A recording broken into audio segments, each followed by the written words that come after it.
네, 여러분 안녕하십니까. 자, 오늘도 여러분들과 함께 말씀을 나눠보고자 합니다. 자, 엊그제 제가 우크라이나 사태에 대한 긴급 성인 세상 영상을 올린 이후에 또 최은순 목사님께서 새로운 또 소식을 보내주셨습니다. 그 현지에 올렉 목사님의 기도 요청 기사를 보내주셨는데, 까추장카 지역은 체르노빌과 수도인 키예프로 가는 길목 중간에 딱 있습니다. 예, 지난번에도 말씀드렸지만 체르노빌과 까추장카가 한 1시간 정도 거리니까 거기서부터 또 까추장카에서 수도인 키예프까지도 한 1시간여 거리 정도 되는 것 같습니다. 거리상 딱 중간에 있어요. 그러니 이번에 러시아군이 체르노빌을 통해서 또 이제 수도로 진격을 하는데, 그 마을도, 이 까추장카 마을도 지나갔을 것으로 예상이 됩니다. 뭐 중요한 지역이 아니다 보니 뉴스에는 보도는 되지는 않았지만 지나갔을 거로 보고 있습니다. 실제적으로 이번에 보내온 소식을 보니까 러시아 군용기 2대가 격추를 돼서 이 까추장카 지역에 추락을 했다고. 그래서 지역 주민들이 모두 지금 아주 극도의 긴장감 속에 지냈다라고 소식을 전해오고 있습니다. 그러면서 이제 기도를 해달라는 목사님의 요청도 있었습니다. 뭐 다행히 민간인들의 피해는 지금 현재 보고되지 않고, 또 그 교회가 또 불탔다는, 뭐 폭격을 받았다는 보고도 없어가지고 그래도 그나마 좀 다행이다라는 생각을 하고 있습니다. 여러분들도 이 까추장카 지역의 올렉 키리쿤 목사님과 그 교회 성도님들, 그리고 마을 주민들을 위해서 여러분들도 좀 기도를 해주시면 감사하겠습니다. 자, 오늘 사실 새로운 시리즈를 시작을 해야 되는데, 지난주에 말씀드렸다시피 앞으로 한 11주에 걸쳐서 새로운 말씀을 시작을 해야 되는데, 오늘 본문에 신명기 33장이죠. 네. 그런데 이게 지금 우크라이나 소식이 계속 지속적으로 지금 긴박하게 들어오고 있잖아요. 네. 그래가지고 저는 엊그저께부터 계속 이것도 설교로 본문을 더 바꿔야 되는 거 아닌가라는 생각이 또 들기도 했습니다. 그런데 지난번 그 성인 세상 때처럼 아주 그 정도의 감동은 오지 않았기 때문에 일단 시리즈를 새로 그냥 하기로 하였습니다. 그러면서 오늘 본문을 찬찬히 다시 한번 읽어보았습니다. 그런데 읽다가 저는 역시 하나님의 섭리는 정말로 시공을 초월하고 있다는 사실을 다시 한번 절감하게 되었습니다. 왜냐하면 따로 메시지를 준비하지 않았더라도 이미 오늘 본문에 이 현재 필요한 메시지가 녹아들어 있었기 때문이었습니다. 제가 이 모세 축복 시리즈를 준비한 것이 1년 전부터라는 것을 감안한다면은 정말 그저 놀라울 따름입니다. 이거는 뭐 저의 영적인 능력이 아니라 하나님의 섭리죠. 계획이죠. 네, 하나님의 지혜죠. 그래서 저 스스로도 놀라는 것입니다.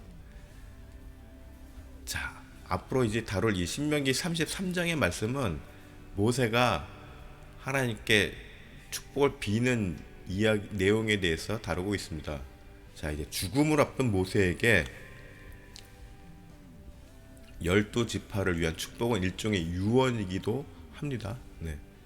마치 창세기 49장에 야곱이 12명의 자식들에게 유언하면서 복을 빌었듯이, 이제는 큰 부족을 이룬 12지파를 향해서 모세가 아버지의 심장으로 또 그런 하나님의 마음을 대신해서 복을 빌고 있는 것입니다.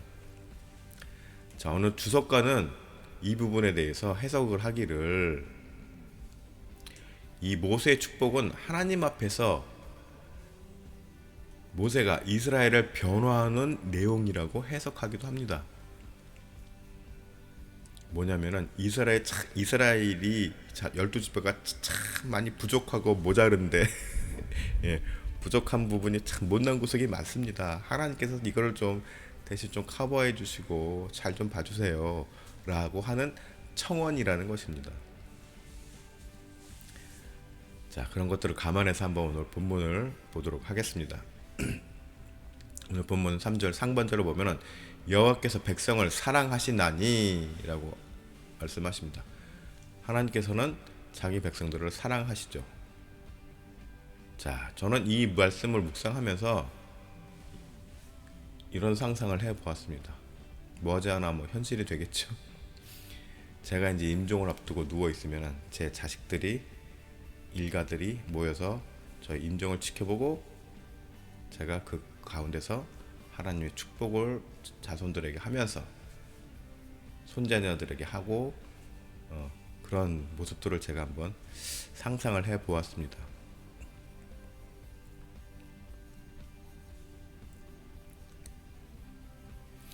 예, 마음이 좀 싱숭생숭하네요.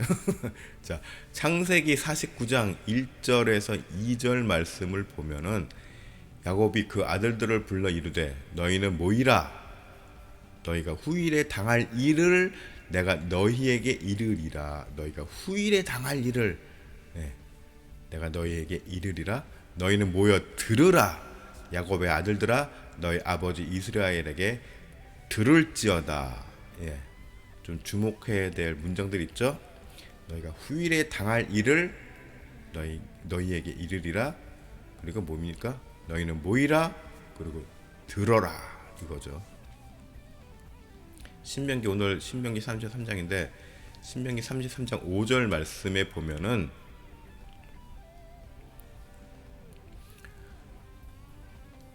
여수론의 왕이 있었으니 곧 백성의 수령이 모이고 이스라엘 모든 지파가 함께 한때로다 라고 이야기를 하고 있는데, 이 문장에서 하나님의 이스라엘을 향한 아주 절절한 사랑을 느낄 수가 있습니다. 하나님의 따뜻한 마음을, 눈에 보이지 않는 하나님의 따뜻한 마음을 아주 구체화해서 실감할 수 있는 말씀이기도 합니다. 뭐를 근거로 그렇게 실감을 할 수 있나요? 질문을 하시면은 이렇게 대답을 드릴 수 있습니다. 자,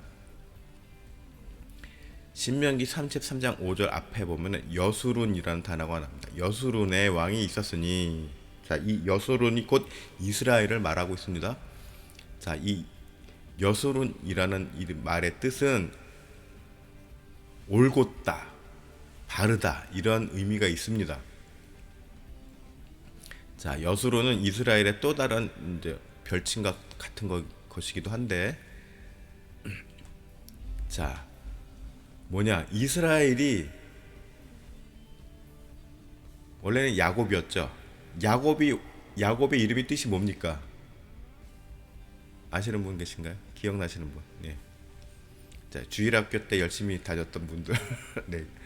야곱이라는 것은 속이는 자라는 뜻이 있습니다. 속이는 자. 요즘 말로 하면 사기꾼이죠. 이름이 속이는 자예요. 사기꾼이에요. 그 이름이 명예스럽지 못하죠. 네. 그래서 후일에 하나님께서 야곱을 너는 이제부터 이스라엘이라고 하라라고 이제 바꿔 주셨습니다. 그리고 오늘 보면은 별칭으로 이스라엘을 다시 여수론이라고 호칭하고 계시는 것입니다. 올곧은 자.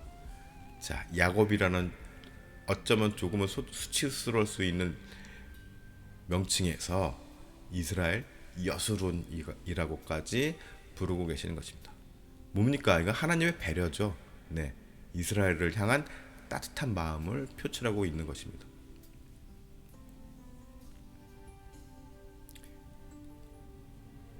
자, 야곱이 12자녀들을 모아놓고 축복하라는 장면이 이제 큰 민족이 돼서 모세라는 지도자가 각 이스라엘의 부족마다 축복의 말을 합니다. 이런 식으로 장면이 쫙 이제 오버랩돼서 연결이 됩니다. 네.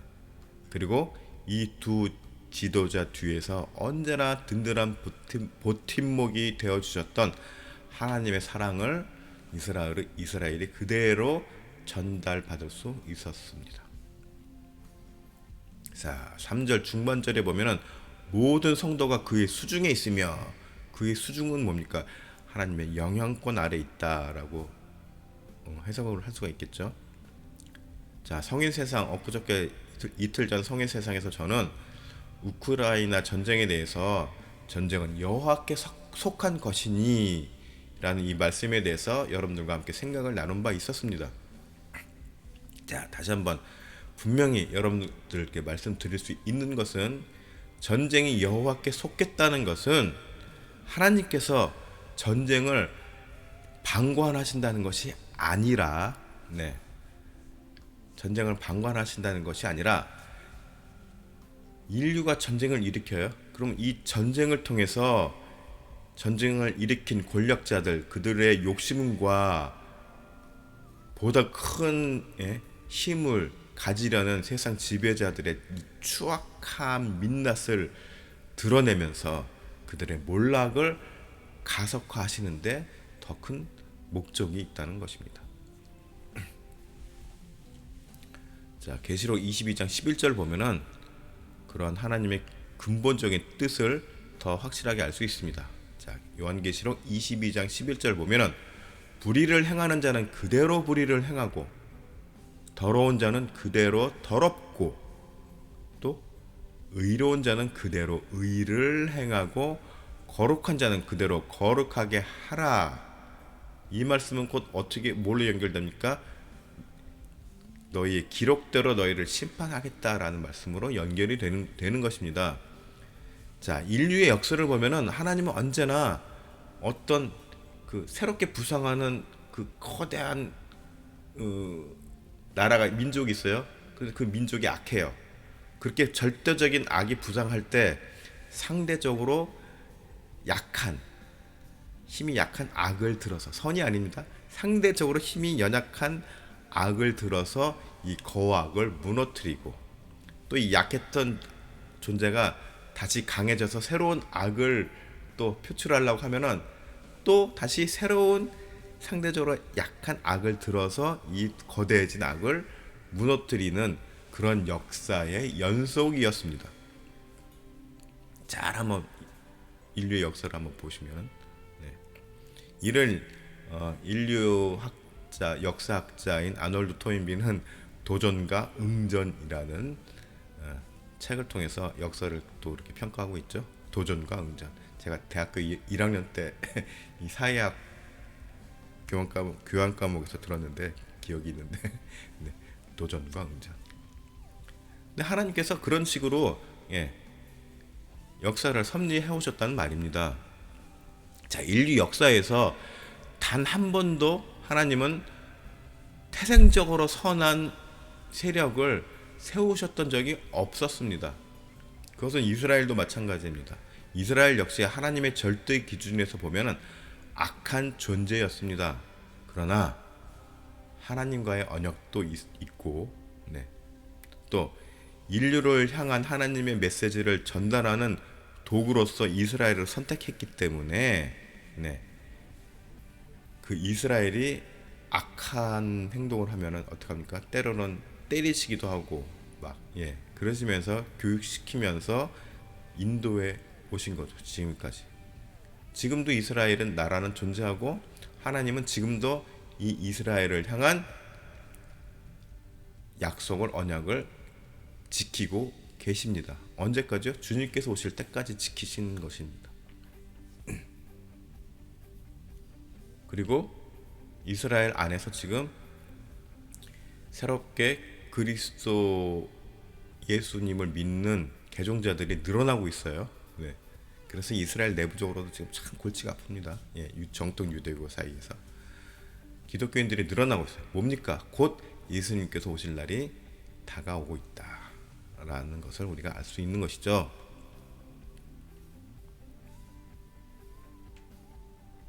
자, 우리는 지금 21세기를 살고 있습니다. 첨단의 문명과 온갖 세련된 유행이 널려 있는 그런 시대에 살고 있는데, 과연 지금 이 세상은 법과 원칙과 이성과 윤리가 온전히 지배하는 세상일까요? 저는 아니라고 보고 있습니다. 과거에나 지금이나 세상은 언제나 야만적입니다. 단지 그것이 오늘날에는 조금 더 고급스러워 보이는 문화적, 공학적 스킬로 포장되고 있는 것일 뿐입니다.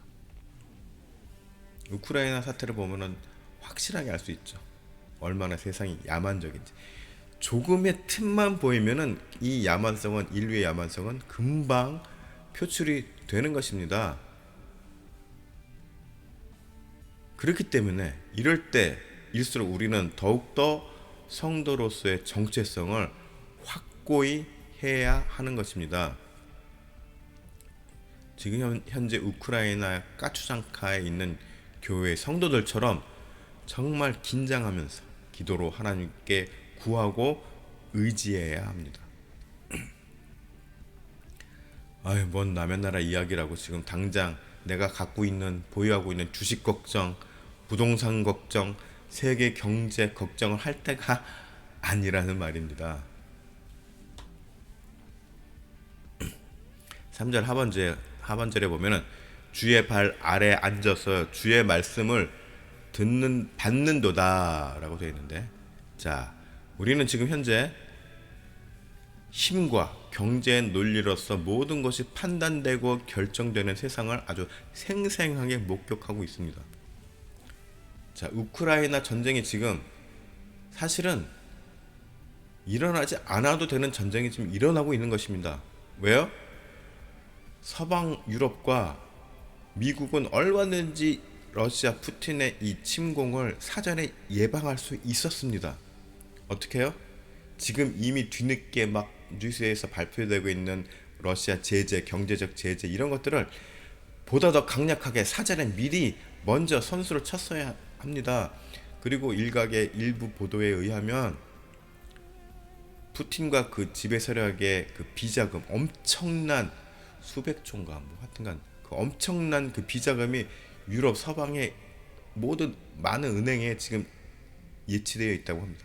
이것들만 동결시켜도 큰 타격을 받는다고 하는 거죠. 그런데 그렇게 하지 못했습니다. 왜요? 그 심층 보도에 의하면 그 뉴스 자체가 은근슬쩍 넘어갔기 때문에 워낙 빨리 넘어가서 저도 우연한 기획을 봤는데, 그 푸틴과 그 러시아 지배층들의 그 비자금을 관리하는 서방 유럽의 사람들이 고위 권력층도 다수 연루되어 있기 때문에 어쩌지 못했다는 것입니다. 뭡니까? 전쟁을 막을 수 있었으나 자신들의 입장이 곤란해지고 자신들의 기반이 또 흔들릴 수 있기 때문에 민그적거린 거죠. 네. 미국도 역시 마찬가지입니다. 계산 주판을 튕기다가 타이밍을 놓친 것입니다. 그렇지 않습니까? 뭡니까? 다시 말씀드리지만 힘과 경제 논리로서 모든 것이 판단되고 결정되는 세상이라는 것입니다. 우크라이나 자체도 지금 우크라이나 대통령을 중심으로 결사항전을 옹이하고 있지만, 막 결사항전을 불사르고 있지만, 전쟁이 터지기 전에 미리 자신의 국방은 자신들이 지킨다는 그 신념하에 국방력을 미리 다지고, 또 역사를 거슬러 올라가서 구소련 시절에 독립될 때 그 핵무기 몇 개만이라도 좀, 당시에 우크라이나의 구소련이 그 핵무기를 엄청나게 많이 거기다 보관하고 있었습니다. 그런데 우크라이나가 독립하면서 구소련이 그걸 다시 달라고 그랬죠. 우크라이나는 처음에 싫다고 했는데 서방과 미국이 돌려줘. 좋게 하려고. 그 대신 우리가 우크라이나 너희들을 지켜줄게. 그렇게 조약을 맺었단 말입니다. 네. 그런데 지금 그게 하나도 지켜지지 않고 있는 것이죠. 자주 국방에 실패했기 때문에 결국 또 우크라이나도 스스로 침략을 받을 수밖에 없게 된 것이죠. 이러한 여러 가지 복합적인 인류사에 있어서의 그 지배자들 사이에서의 그 역학적인 복잡한 관계 속에서 이 전쟁이 일어난 것입니다. 자, 이러한 시국에 우리들은 하나님께서 우리들에게 주시는 메시지를 정말 똑바로 이해하려고 집중해야 됩니다. 지금 엄한 얘기하는 사람들 굉장히 많습니다. 네. 정말로 하나님께서 우리들에게 주시고자 하는 메시지가 무엇인가를 우리가 정말 바로 이해해야 한다는 것입니다.